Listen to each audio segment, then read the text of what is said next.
Hola, estamos ya en el tiempo de la palabra y estamos con nuestras Biblias abiertas en la primera carta a los Corintios, capítulo 10. Estamos, ¿no? Sí, ahí. Y vamos a tomar algunos versículos hasta el 17 para ver lo que el Señor tiene para nosotros hoy. Y vamos a orar para comenzar. Señor, gracias te damos por tu bondad y misericordia. Gracias porque tú eres Dios por sobre todas las cosas, Dios eterno. Y en toda tu palabra tú nos enseñas verdades para que vivamos por ella. Y queremos hoy, Señor, aprender. Queremos hoy ser cambiados. Queremos que abran nuestros ojos. Queremos glorificarte por medio de lo que tú nos enseñes. En el nombre de Jesús. Amén. Pablo venía hablando de un ejemplo en amor de que él podía restringir sus libertades, sus derechos, para no hacer tropezar a los más débiles, para hacer también, eh, para tener lo bueno para otro, mostrando siempre amor. Y vemos esto en el capítulo 8, cuando le dice a los hermanos que no todo conviene, en el capítulo 9, cuando da un ejemplo en sí mismo, de que él no va a recibir ofrendas de la iglesia para no hacer tropezar a nadie en la iglesia. Y les empieza entonces a enseñar que por sobre todas las cosas está el amor. Y en este mismo sentir va a seguir en el capítulo 10, porque el capítulo 10 empieza con un porque. O sea, esto de yo luchar contra mí mismo para poder ser de bendición para ti, es lo que el Señor quiere, porque en el tiempo pasado hubo problemas. Y va a narrar entonces una historia, nos va a recordar algo que pasó allá en el desierto con el pueblo de Israel para hacernos una advertencia.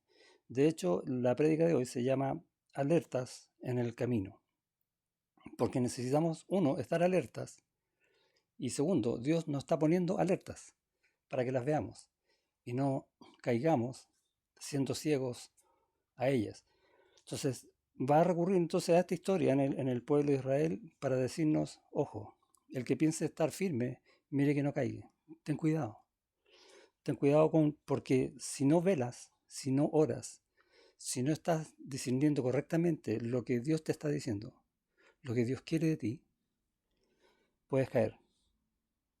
Y lo va a decir en un contexto de iglesia, porque si tú caes, vas a dañar la iglesia. Y va a terminar entonces hablando de esta figura en la cena del Señor para decirnos, estamos todos en comunión, tenemos que estar todos de acuerdo en el mismo sentir, discerniendo sabiamente las alertas que Dios nos está poniendo en el camino para cuidarnos mutuamente, ¿sí? Para la gloria de Dios. Eso es básicamente lo que vamos a tratar el día de hoy. Y quiero comenzar con un versículo que no está acá en 1 Corintios, está en la primera carta a los tesalonicenses, en el capítulo 5, versículo 10, para ver un detalle. Está hablando de nuestro Señor Jesucristo que nos dio vida, que nos salvó, y se expresa así, dice, quien murió por nosotros para que ya sea que velemos o que durmamos, vivamos juntamente con Él. Y aquí hay que explicar algo. Esto de que durmamos no significa que estamos en la noche, no, significa que estamos muertos. O sea, el día que nosotros morimos, vamos a ir al cielo y estar en la presencia del Señor Jesucristo con gozo. Por eso dice, durmamos, o sea, si dormimos, o sea, si morimos, vamos a vivir juntamente con Él para siempre en un estado eterno. Entonces, antes de morir estamos vivos. Mira, como dice el versículo que se refiere a nuestra vida. Quien murió por nosotros para que ya sea qué, y no dice que estemos vivos, dice que velemos. Y es interesante cómo lo expresa Pablo acá porque está diciendo, nuestra vida no es licenciosa. En nuestra vida tenemos que andar con cuidado, cuidando las cosas del Señor, cuidándonos de los ataques que tenemos del mundo, cuidándonos de nosotros mismos, siguiendo siempre el consejo del Señor, para no caer nosotros, pero tampoco para hacer caer a nadie. Eso es lo que está diciendo entonces este versículo. Y es interesante esta palabra, velemos. O sea, tengamos ojo, cuidado con las alertas, estemos alerta a las cosas que el Señor nos está avisando. Y entonces comienza este texto de esta manera.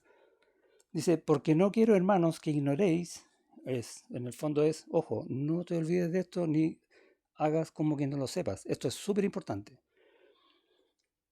que nuestros padres todos estuvieron bajo la nube y todos pasaron bajo el mar. Entonces uno dice, ya, estamos en la iglesia de los Corintios, que es básicamente una iglesia que viene de hermanos griegos. Entonces, ¿por qué habla de nuestros padres? Hablando de los israelitas. Y uno podría pensar, bueno, estaba refiriéndose a estos partidos que habían, unos de Apolo, otros de Cefas, quizás Cefas, Pedro.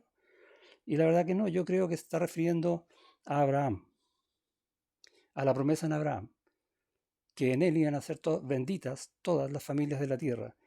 Y en esa promesa dada a él como padre de la fe, va a hablar esto. Entonces dice que nuestros padres todos estuvieron bajo la nube y todos pasaron el mar. Y inmediatamente nos lleva a el pueblo siendo liberado de la esclavitud de Egipto. Entonces, una figura donde el pueblo iba siguiendo una columna de nube y que iban siendo, no sé si recuerdan la historia, cuando va siendo perseguidos por los ejércitos de Faraón, el pueblo a pie, los ejércitos de Faraón a caballo, adivinen quién iba a ganar. Pero el problema es que nunca los de Faraón pudieron alcanzarlos. ¿Por qué? Porque entre ellos y el pueblo de Israel había una nube. Y esa nube era Cristo. Eso lo va a decir ahora. Entonces, ¿qué veían los egipcios? Una nube que no pudieron pasar. Protección y guía del Señor. Y el Señor, entonces, por medio de Moisés, hace este milagro de abrir el mar rojo donde cruzan en seco todo el pueblo, que era un par de millones de personas. Entonces está hablando de esta tremenda bendición. Y ojo con una palabra aquí, todos. Todos recibieron la misma bendición, ¿o no? Desde Moisés hasta el más chico. Todos, ¿ok? Y todos pasaron el mar. Y todos en Moisés fueron bautizados en la nube y en el mar. Vamos a hacer algunas explicaciones al principio. Esto de todos en Moisés fueron bautizados nos suena extraño, porque nosotros tenemos el conocimiento del bautismo, donde nosotros declaramos públicamente nuestra fe en sumergiéndonos en las aguas y saliendo de ellas a la nueva vida. Y lo que hacemos con esto es declarar, como dije, públicamente nuestra fe, o sea, identificarnos con Cristo y la salvación en Cristo. Eso es el bautismo. Y esta palabra identificarte es lo que está usando Pablo acá. Dice, todos en Moisés fueron bautizados, todos se identificaron con Moisés, o todos estaban en comunión con Moisés porque Dios estaba guiando a todo el pueblo junto. Esa es un poco la idea que quiere expresar básicamente y brevemente Pablo en este versículo. En el 3 dice, y todos comieron del mismo alimento espiritual, y podríamos incluso decir sobrenatural, hablando del maná. Y en el 4, y todos bebieron la misma bebida espiritual porque bebían de la roca espiritual que los seguía, y la roca era Cristo, la nube, la roca. Todo es figura del Señor. Entonces, la roca hasta que golpeó Moisés. ¿Y cómo sabemos eso? ¿De dónde sacó Pablo esto? Básicamente lo que está hablando Pablo es una historia conocida del Antiguo Testamento. Recordamos que en este tiempo no tenían el Nuevo Testamento aún. Entonces ellos cuando predicaban usaban las escrituras, Antiguo Testamento, y conocían esta historia de salir de la esclavitud de Egipto. Y es una figura de cómo Dios saca al perdido de la esclavitud del pecado. ¿Y cómo? Guiados por Cristo y protegidos por Cristo. Y está usando esta figura de la nube y de la roca. Y el poder de Cristo para salvar, usando la figura de abrir el mar rojo. Entonces, y esto de que la bebida espiritual que bebían de la roca que era Cristo, lo vemos, por ejemplo, en la historia de la mujer samaritana, ya hay un versículo en Juan capítulo 4, en el versículo 14, dice, el que bebiere del agua que yo le daré, no tendrá sed jamás. Recordamos, la mujer fue a la hora de más calor, el Señor Jesucristo tenía sed y le dice, dame agua. Pero es interesante cómo le presenta el Evangelio. ¿Y cuál es el Evangelio? Cristo le dice, soy yo mismo. El que bebiere del agua que yo le daré no tendrá sed jamás. La historia de Moisés es hace de 3500 años aproximadamente atrás. Ya entonces, Cristo está diciendo, yo soy. El día de hoy está diciendo exactamente lo mismo.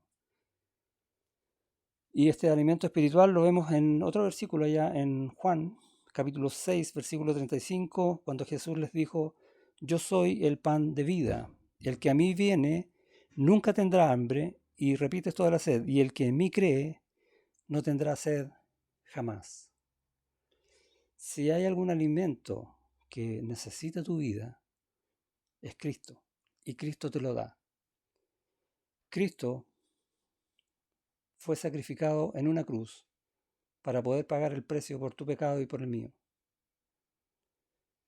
para que nosotros podamos ser bautizados en su muerte y su resurrección, podamos arrepentirnos del pecado y salir de esa esclavitud, para que ya no vayamos más a condenación. Él da alimento eterno a tu vida. Por eso dice, yo soy el pan de vida. Y el que en mí cree no tendrá sed jamás. Te da vida eterna y te da vida abundantemente, alimento siempre, porque Él va a estar también hablándonos todos los días. Es precioso esto que está en estos versículos que está hablando Pablo a la iglesia en Corinto y cómo refleja la verdad de Cristo de ese entonces, de cuando Pablo estaba, de ese entonces me refiero al tiempo en Egipto, de cuando Pablo estaba hablando aquí en los Corintios al año 50 y algo después de Cristo, pero también hoy y mañana y el próximo mes y siempre. Puede ser una creación de Dios porque Cristo te creó, o además puede ser un hijo de Dios porque Cristo te salvó. ¿Te ha salvado el Señor? ¿Has entregado tu vida a Él?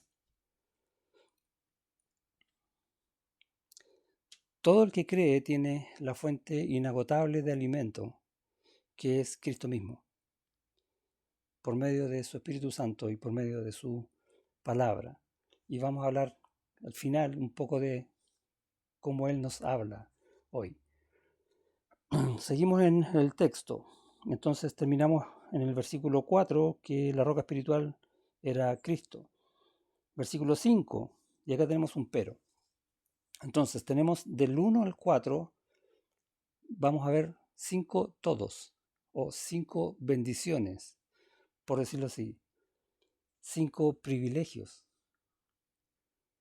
Pero hay mucho más en el Señor, en la riqueza que el Señor quiere darte a ti. Y dice que la recibieron todos, porque Dios no hace acepción de personas. Pero nosotros somos pecadores. Y va a empezar en el versículo 5 a hablar de la condición nuestra, la condición del hombre, reflejada ya en el pueblo de Israel. Y a pesar de toda la provisión divina que estamos viendo antes, a pesar de todo esto que es magnífico, que es abundante, el hombre pecó, dice, pero de los más de ellos no se agradó Dios, por lo cual quedaron postrados en el desierto. Y es un versículo muy triste. Y está hablando de la historia cuando fueron los espías a reconocer la tierra que Dios ya les había dado. Y llegaron diciendo que Dios los estaba enviando ahí para matarlos. Qué tremendo. No solo desconocieron la promesa de Dios, sino que además lo acusaron a Dios, que todo lo que hace Él es bueno. Dios es amor.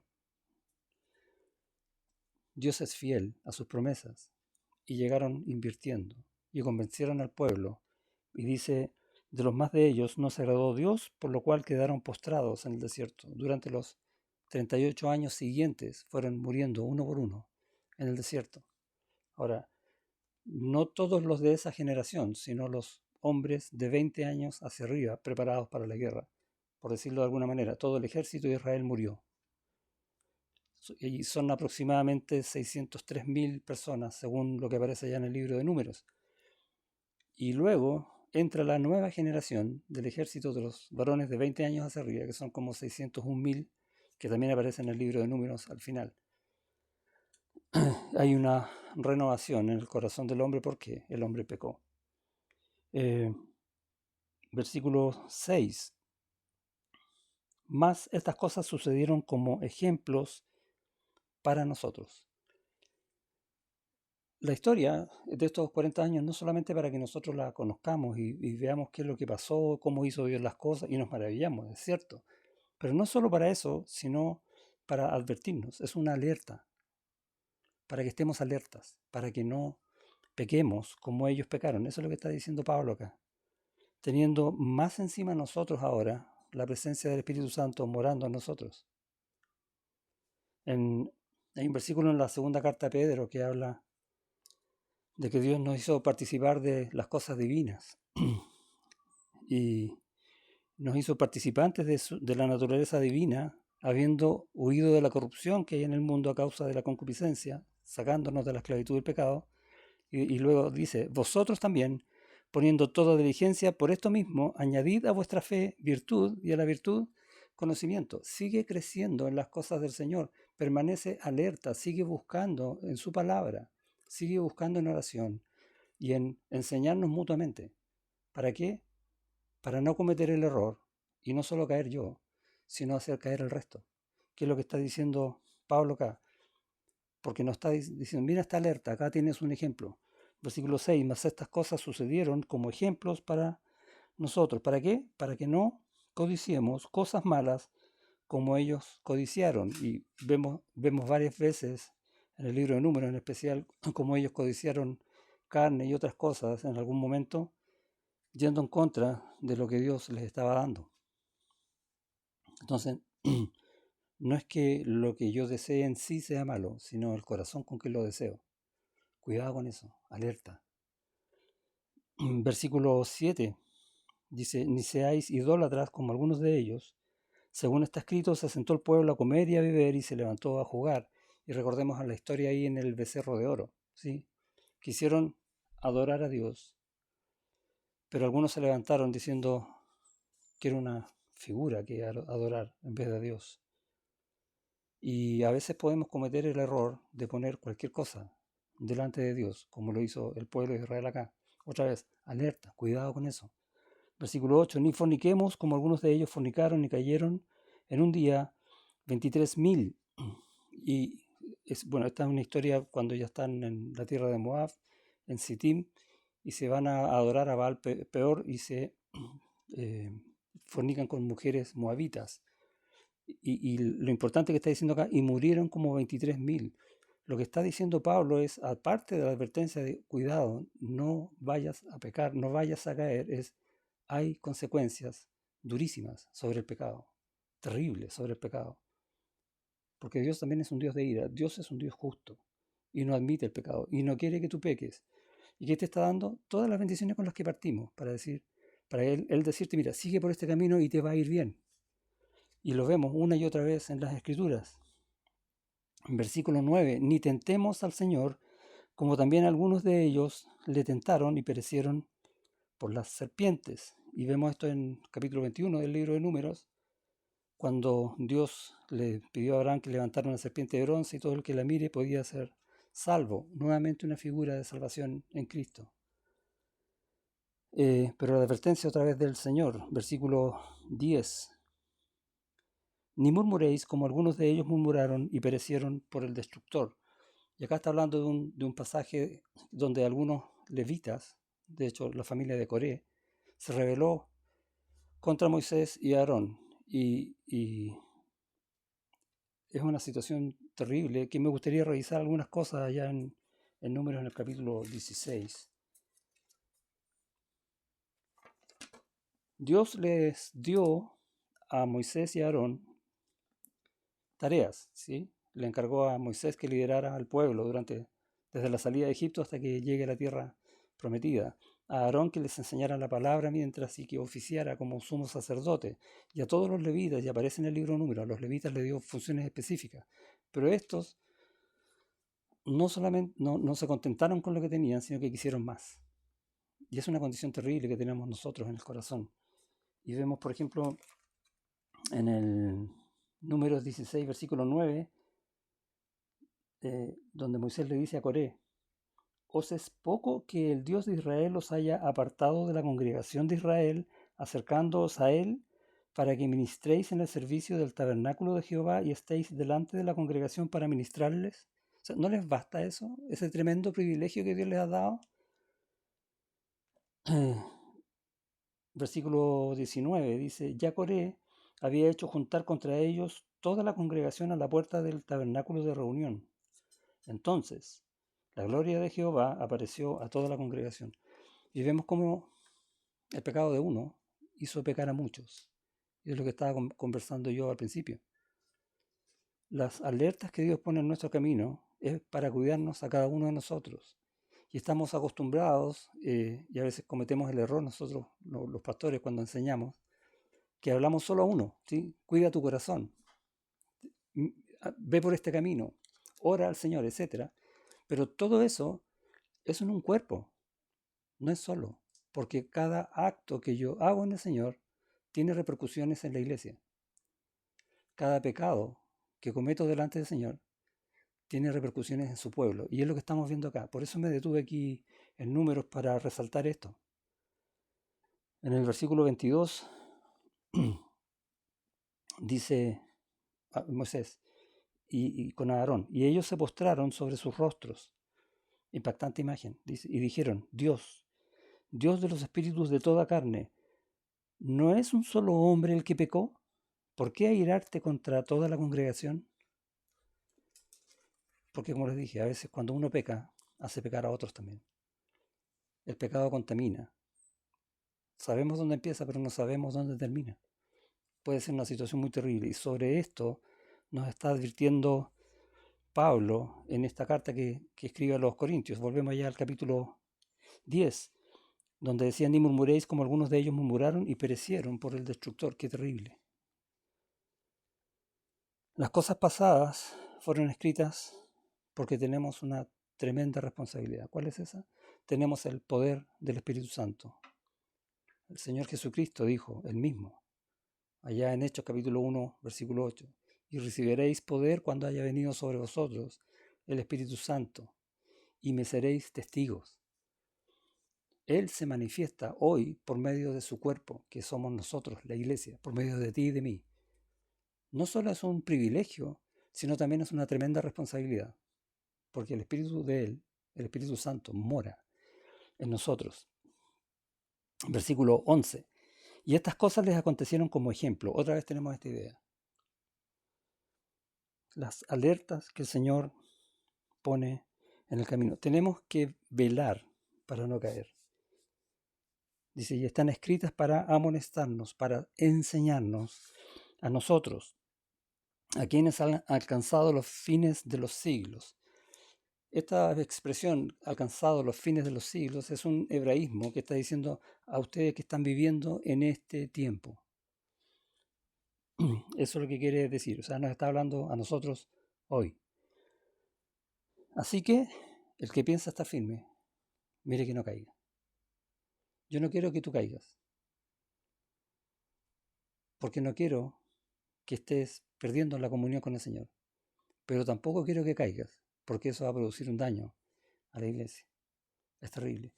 Entonces, ya no vamos a pensar solo en nosotros, solo en mí, ¿sí? Sino también en los otros, en los que están en este cuerpo, junto con nosotros. Tenemos entonces que velar para no caer, por amor al Señor, por amor a su iglesia. Haciendo una comparación en los versículos 1 y 5 que leímos recién, nosotros somos unos privilegiados. De hecho, acabamos de hablar de esto de que el Espíritu Santo mora en nosotros, por lo tanto tenemos el amor de Dios y podemos amar como Él ama, y tenemos el poder de Dios, por lo tanto Dios puede usarnos con todo el poder de Él para muchas cosas. ¡Qué privilegio! Pero además tenemos todo en Cristo, y vemos, por ejemplo, en la carta a los Efesios, cuando dice que hemos recibido ya todas las bendiciones espirituales en los lugares celestiales en Cristo. Y comienza en el capítulo 1 a relatar todas las bendiciones que Él nos ha dado. Es impresionante, las riquezas que tenemos en el Señor. Tenemos la salvación, ¿no? Ya eso es demasiado. Pero hay más. Somos coherederos con Cristo. Todo lo de Él es nuestro. Dice allá en Romanos capítulo 8. Y en el mismo capítulo 8 Romanos dice que Dios nos va a dar juntamente con Él todas las cosas. Es tremendo. ¿Cuánta riqueza hay en ti y en mí? ¿Cuánta riqueza hay en la iglesia? Es incalculable. Esa es la verdad. Hay un himno antiguo que dice, bendiciones, ¿cuántas tienes ya? Bendiciones, Dios te manda más. Precioso. Y esa es la vida que tenemos nosotros en el Señor y lo que está hablando en los primeros versículos. Entonces, con todos, recuerda que te dije, fíjate los todos estuvieron bajo la nube, todos pasan, todos tenemos las bendiciones del Señor. Ninguno de nosotros tiene una bendición distinta del resto. Dios nos dio todo lo de Él a cada uno de nosotros. Cuando Cristo murió en la cruz para perdonar nuestros pecados, a todos nos perdonó todos los pecados. Maravillosa cruz. Entonces, ante toda esa riqueza, tenemos que permanecer alertas y el Señor nos va a ayudar. Gracias, Señor, por eso. Vemos versículos, por ejemplo, hay uno en la segunda carta a los Corintios, en el capítulo 8, versículo 9, que dice, ya conocéis la gracia de nuestro Señor Jesucristo, que por amor a vosotros se hizo pobre siendo rico, para que vosotros en su pobreza fueseis enriquecidos. O sea, el Señor, el Hijo, no solamente se encarnó para venir a morir a una cruz, para hacerse siervo, sino que se humilló para recibir en Él el castigo de nuestros pecados. Eso quiere decir, se hizo pobre, para que ese castigo de nuestros pecados nosotros no lo tengamos, o sea, seamos enriquecidos. Pero no solo eso, sino que a partir de eso, todas las promesas de Dios en Cristo se hacen ciertas en nosotros. Tremendas bendiciones. Y en muchas partes de la Biblia aparece eso mismo. Recuerda que tú estabas perdido, estabas esclavizado al pecado. La figura del pueblo en Egipto, ¿no? Esa era la condición en que estábamos nosotros, de ahí nos sacó Cristo. De hecho, eso es lo que está hablando al principio en el capítulo 6, en la misma primera carta a los Corintios, Pablo a la iglesia. Por lo tanto, esto que es bueno que el Señor te da no es para agradarte a ti mismo, es para que Dios te use para su gloria, es para que Dios te use para hacer crecer su iglesia, es para que nos cuidemos unos a otros y no caigamos, para mostrar a Cristo a este mundo. Para esas cosas es. ¿Nos las dio a nosotros? Sí, pero no son para nosotros, son para que Dios las use por medio de nosotros. La noche anterior a su muerte, el Señor Jesucristo dijo, velad y orad. Esta figura de tenemos que estar alerta. En el momento más significativo de la historia, cuando iba a ocurrir lo más tremendo en el universo, Jesús en la cruz, la noche antes dice, velad y orad, para que no entréis en tentación. El espíritu, la verdad, está dispuesto, pero la carne es débil. El Señor conoce nuestra condición y el Señor nos ayuda a salir de eso, mostrándonos las alertas, pero también diciendo, ojo, tienes que estar alerta, velad y orad para que no caigas. El que piense estar firme, que esté velando y orando para no caer y no hacer caer a otros. En el versículo 13 hay un versículo muy conocido que dice, nos ha sobrevenido ninguna tentación que no sea humana. Y la idea es que está diciendo que cualquier tentación con la que tú seas tentado no es sobrenatural. No es algo que escape a ti. Es algo que tú puedes enfrentar en el Señor. Eso es lo que quiere decir. Pero fiel es Dios, que no os dejará ser tentados más de lo que podéis resistir. ¿Cómo? Bueno, ya nos está enseñando. Tienes que estar alerta.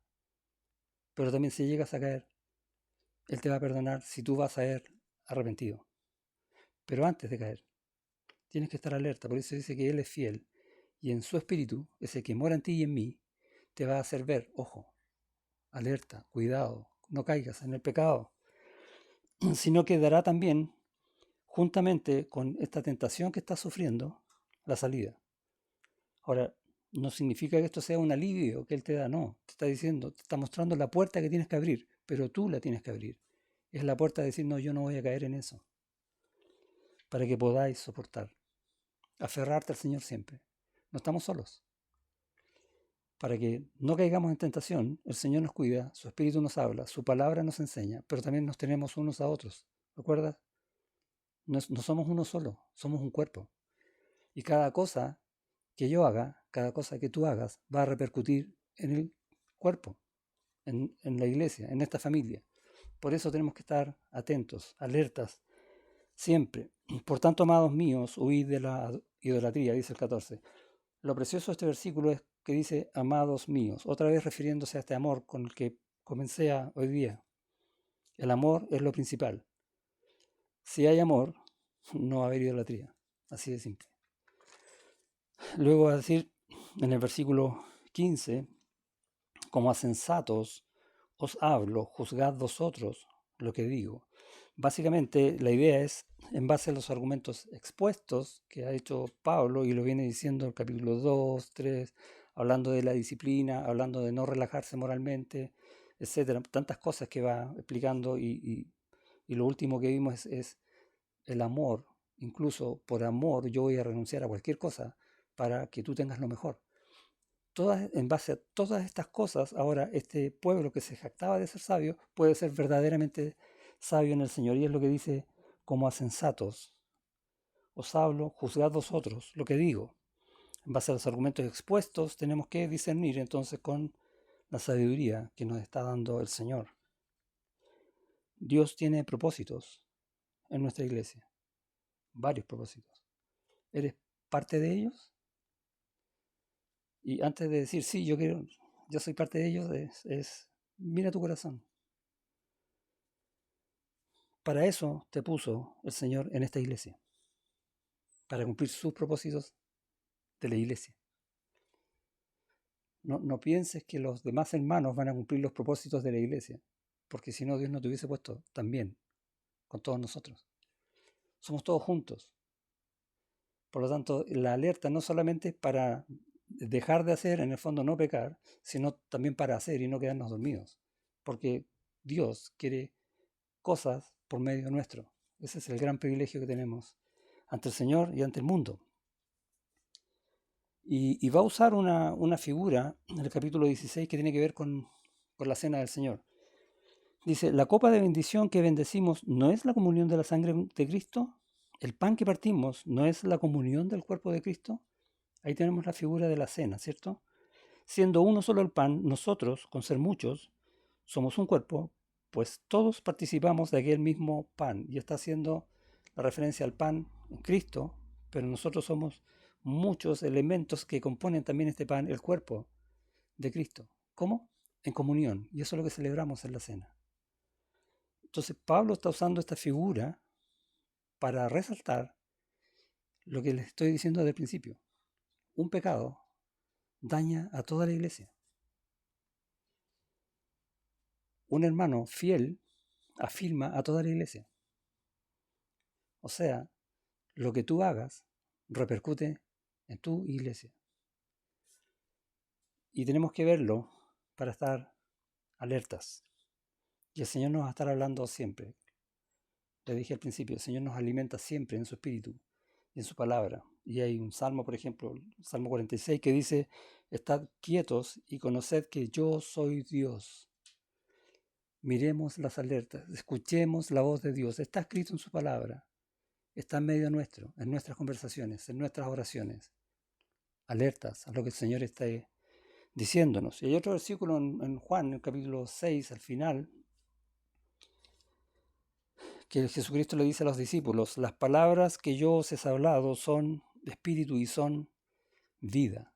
¿Dónde más a buscar? De hecho, Pedro, a nombre de los discípulos, le dice, ¿y dónde más iremos? Solo en ti hay palabras de vida. Busca al Señor en tu corazón, porque Él es la cabeza del cuerpo de donde tú vives, que es la iglesia. Recuerda el versículo con el que partimos, que Cristo murió por nosotros, para que ya sea que velemos o muramos, vivamos siempre con Él. Velemos siempre entonces. Velar, orar, aprender, buscar consejo. Es la forma de no caer y es la forma de crecer, de ayudar y de cumplir los propósitos que Dios tiene para ti y para mí en esta iglesia, para su gloria eterna. Amén. Oramos. Señor, te damos gracias por esta verdad que nos has mostrado en esta historia, en los 40 años en el desierto, porque nosotros no somos tan distintos muchas veces.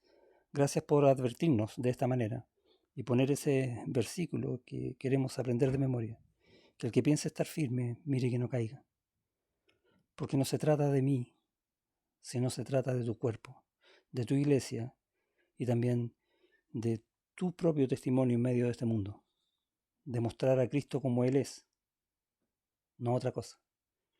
Queremos vivir en comunión siempre contigo, para de esa manera poder estar en comunión siempre unos con otros.